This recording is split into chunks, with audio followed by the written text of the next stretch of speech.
بسم اللہ الرحمن الرحیم۔ سلطنت عثمانی کے خاتمے کے بعد ترکی مسلسل مصطفیٰ کمال اتاتürk کی قیادت کے اندر اسلام سے دور ہوتا چلا گیا۔ اسے ایک سیکولر ریاست کے اندر بدل دیا گیا اور ہر وہ کام اسلام کی مخالفت کے اندر کیا گیا جس کے کرنے سے اسلام نے منع کیا، کیونکہ مصطفیٰ کمال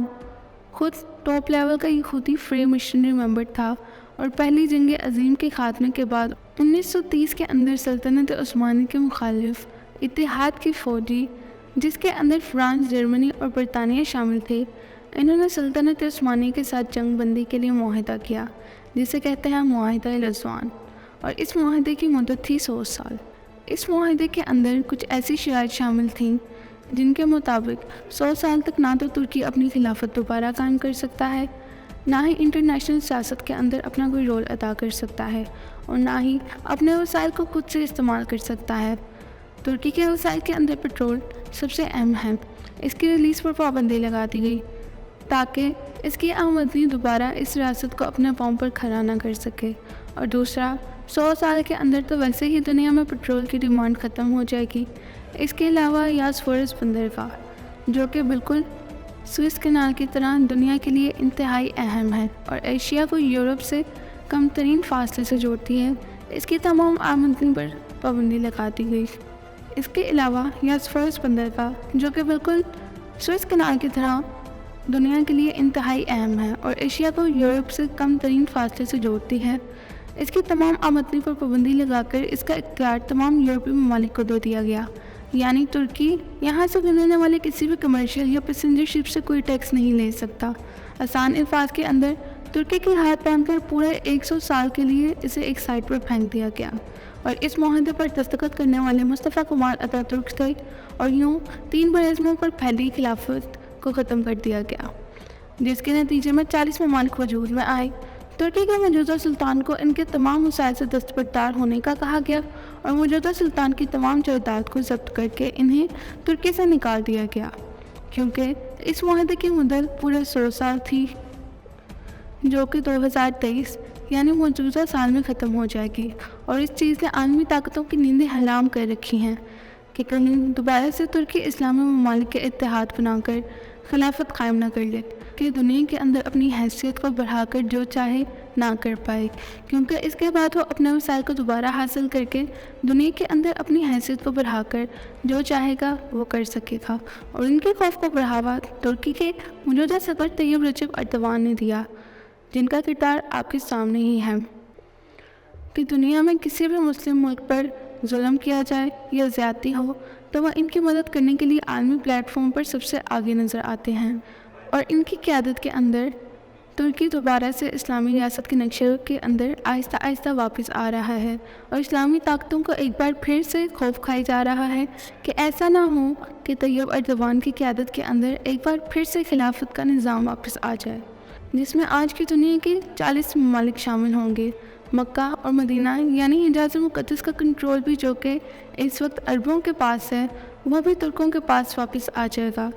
ایران اور پاکستان جیسے مسلمان نیوکلیئر ہتھیار رکھنے والے ملک بھی اس کے اندر شامل ہوں گے، جن کے وجود سے امریکہ اور اسرائیل کو ہر وقت کا خطرہ ہے۔ اس لیے اپنے وجود کو برقرار رکھنے کے لیے دونوں نے مل کر 15 جولائی 2016 کو ترک فوج سے طیب ایردوان کی حکومت کے خلاف بغاوت کروائی، جس کا ماسٹر مائنڈ خود ساختہ جلا وطنی کاٹنے والا امریکہ کے اندر موجود شخص فتح اللہ گولن تھا، اور عوام نے فوج کی ٹینکوں کے آگے لیٹ کر اپنی جان کی پرواہ کیے بغیر اس بغاوت کو ناکام بنایا، جو کہ ایک زندہ اور غیرت مند قوم کی نشانی ہوتی ہے۔ 15 جولائی کی وہ رات کیسی قیامت خیز رات تھی، اس کا اندازہ آپ کو نیوز چینلز پر اس کے متعلق سن کر بالکل نہیں ہو سکتا۔ اسے صرف وہی محسوس کر سکتا ہے جو کہ موقع پر موجود تھا، کیونکہ اس بغاوت کو روکنے والے نہتے لوگوں پر ان کی اپنی فوج نے فائرنگ کی، انہیں ناحق قتل کیا گیا، مگر یہ غیرت مند قوم ڈٹ گئی اور اپنا خون دے کر اپنے ملک کو اغوا ہونے سے بچا لیا۔ تاریخ دانوں نے لکھا کہ ترک قوم اس ایک رات کے لیے جاگ گئی تھی اور آج تک سکون کی نیند سو رہی ہے۔ انہی شہداء گمنام ہیروز کی قربانی کو یاد رکھنے کے لیے ٹریبیوٹ کے طور پر قتالہ روا دیسی نام کی ایک فلم بنائی گئی، جس کے اندر انہی سفاکیت کے مناظر کو پردے پر اتارا گیا۔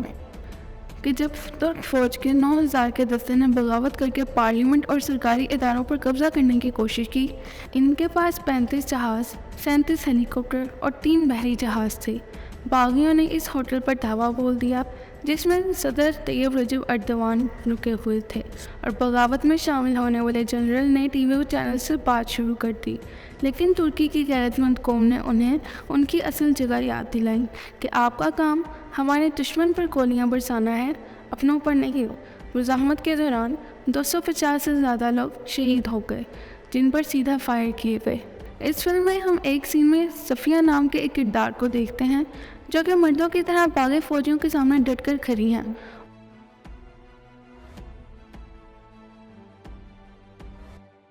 اور جب آگے بڑھنے لگی تو کمانڈر نے ان پر بندوق تان لی اور واپس نہ جانے پر جان سے مارنے کی دھمکی دی، جبکہ باقی سب لوگ پیچھے موجود یہ تماشا دیکھ رہے تھے۔ اس لڑکی پر سیدھا فائر کر کے اسے قتل کر دیا گیا، اور یہی خون ایک انقلاب کے اندر اس وقت بدل گیا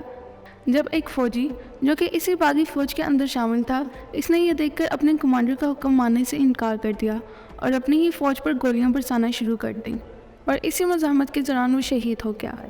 جس نے اپنے ضمیر کی آواز سن کر اپنے وطن اور اپنی عوام کے ساتھ دیا۔ اس کا خون رنگ لایا اور عوام ڈنڈے اٹھا کر سیدھا فوج کی چوکے کی طرف بڑھنے لگی، اور ایک ایک کر کے گولیوں کے بچار کا حصہ بنتی چلی گئی، جن میں جوان، بوڑھے، مرد اور عورت سب شامل تھے۔ کچھ فوجیوں نے عمر خالص کو دیکھ کر ایک ایک کر کے اپنا اسلحہ چھوڑنا شروع کر دیا اور بتایا کہ ایک فوجی مشق کا کہہ کر ہم سے یہ سب کروایا جا رہا تھا، مگر سچ اب ان کے سامنے آیا، اور یہ ترک عوام اپنے خون سے اپنی آنے والی نیک نسل کو ایک نیا مستقبل دے گئی۔ یہی جھنڈا جسے اٹھا کر یہ سب لوگ آگے بڑھے اب ہر ٹینک اور سرکاری عمارت پر لہرا رہا ہے۔ یہ ہوتی ہے ایک غیرت مند قوم کی نشانی، اور اللہ بھی صرف ایسی قوم کی مدد کرتا ہے جو کہ صرف دعائیں کرنے کے بجائے اپنے حق کے لیے ظالم کے سامنے اٹھ کھڑے ہوتے ہیں۔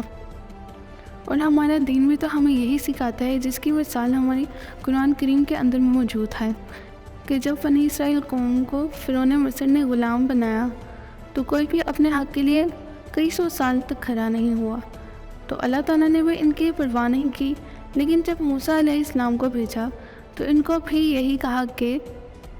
فرعون سے مناظرہ کرو، اور اگر وہ نہ مانے تو اپنی قوم کو یہاں سے لے کر نکل جاؤ، ہم بنا کچھ کیے تمہیں کسی صورت آزادی نہیں دلوائیں گے، تمہیں ایفرٹ کرنا پڑے گی، یہ میری دنیا کا اصول ہے۔ اور جب یہ قوم اپنے نبی کا ساتھ دے کر ہمت کر کے نکلے تو اللہ تعالیٰ نے بھی اپنا وعدہ پورا کیا اور سمندر کو پھاڑ کر 2 حصوں میں بانٹ دیا، جس میں فرعون اور اس کے لشکر کو غرق کر دیا گیا۔ اس کے بعد موسیٰ علیہ السلام نے قوم سے کہا کہ فلسطین یعنی اپنا ملک حاصل کرنے کے لیے ان لوگوں سے جنگ کرو، یہ اللہ تعالیٰ کا حکم ہے، اور اس نے مجھ سے فتح کا وعدہ بھی کیا ہے۔ مگر ایک شخص کے علاوہ کوئی بھی نہ کھڑا ہوا، اور ان کا نام یوشع بن نون تھا۔ بنی اسرائیل قوم نے موسیٰ علیہ السلام کو جواب دیا کہ تم اور تمہارا خدا جا کر ان فلسطینیوں سے جنگ کرو، ہم تو یہاں پر بیٹھے ہیں۔ حالانکہ اللہ تعالیٰ کے لیے ان لوگوں کو اپنا وطن واپس دلوانا کون سا مشکل کام تھا، لیکن یہ اللہ کا قانون ہے کہ وہ ایفرٹ کے بنا کسی کی مدد نہیں کرتا، چاہے وہ اس کی لاڈلی قوم ہی کیوں نہ ہو، اور ان کے درمیان ان کا سب سے معتبر رسول بھی موجود تھا۔ اسلامی تحریک بھی ایسی جنگوں سے بھری پڑی ہے جب میدان جنگ کے اندر اللہ کی غیبی مدد نازل ہوئی۔ حالانکہ اللہ کے لیے کون سا مشکل کام تھا کہ پوری کی پوری سلطنت ہی اٹھا کر اپنے پیارے نبی کے حوالے کر دے، جو اس بات کا ثبوت ہے کہ ڈرپوک اور بزدل قوم کی مدد تو خدا بھی نہیں کرتا، پھر چاہے وہ جتنی مرضی دعائیں کریں یا پھر حکمرانوں کو گالیاں ہی کیوں نہ دیں۔ ترکی میں اس وقت اس بغاوت کو لے کر تقریباً 18,000 گرفتاریاں ہو چکی ہیں، اور چن چن کر طیب ایردوان نے ایک ایک کردار کو صاف کر دیا ہے تاکہ ایسا کوئی واقعہ دوبارہ اس قوم کو دیکھنے کو نہ ملے، جو پوری دنیا کے لیے مثال بن گیا۔ جو ترکی کی طریقہ صرف سیادین تو تھا ہی، لیکن ساتھ ساتھ پوری دنیا کے لیے مثال بھی بن گیا، اور اللہ سے دعا ہے کہ وہ ہماری قوم کو بھی ایسی غیرت اور ہمت عطا کرے، اور سب سے بڑھ کر طیب ایردوان جیسا لیڈر بھی دے، کیونکہ یہ لوگ اپنی فوج کے سامنے اسی لیے سیسا فلائی دیوار بنے تھے، کیونکہ انہیں اپنے لیڈر پر اعتماد تھا کہ وہ کرپٹ نہیں ہیں، نہ تو وہ کسی ملک کا ایجنٹ ہے اور نہ ہی کسی ملک کی پالیسی کا غلام ہے۔ یہ دیکھ کر خوشی ہوتی ہے کہ پاکستانی قوم بھی حقیقت جان کر اب آہستہ آہستہ بیدار ہو رہی ہے، خاص طور پر نوجوان نسل جنہیں اپنے آنے والے نسلوں کے مستقبل کی فکر ہے، لیکن وہ اس سے پہلے آج تک سو رہے تھے۔ آپ اس بارے میں کیا سوچتے ہیں؟ اپنی قیمتی رائے کا کمنٹ سیکشن میں اظہار ضرور کریں۔ ہمارا چینل ضرور سبسکرائب کیجیے تاکہ ایسی ہی مزید ویڈیوز آپ کو دیکھنے کو مل سکیں۔ تب تک اپنا اور اپنے پیاروں کا خیال رکھیے گا۔ اللہ نگہبان۔